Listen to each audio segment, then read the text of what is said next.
အားလုံးပဲမင်္ဂလာပါခင်ဗျာကျွန်တော်ဒီနေ့ကာမောက်ကူရာဖျားသွားရင်းနဲ့အမှဘုံကြောင်လေးတစ်ချောင်းကြည့်တဲ့အရန်လှစကူရာပန်းလေးနဲ့တအားမိုက်တယ်အားလုံးပဲကျွန်တော်ရဲ့မိတ်ဆွေပေါင်းတင်များခုနှစ်ချီပါခင်ဗျာအားလုံးမင်္ဂလာပါကျွန်တော်ဒီနေ့အရန်ကိုလှပင်လေးထားရောကျွန်တော်ရောက်နေပါတယ်အဲ့ပင်လေးနဲ့တပ်ပုံလေးရိုက်လို့ရတယ်ပြီးရင်အောင်မဲဆင်ပြေအောင်ကျွန်တော်ဘောကြောင်းကြီးရိုက်ပြခြင်းဖြစ်ပါတယ်ခင်ဗျာ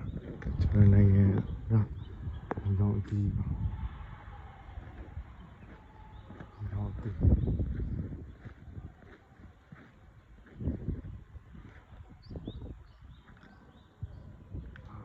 မိုက်တယ်ဒီကျွန်တော်ဖျားရောက်လို့ရှိရင်ထပ်ပြီးတော့တင်ပြပါမယ်ခင်ဗျာနောက်ဘလုံးမပြန်တွေ့ကြပါမယ်ခင်ဗျာကျေးဇူးပါခင်ဗျာ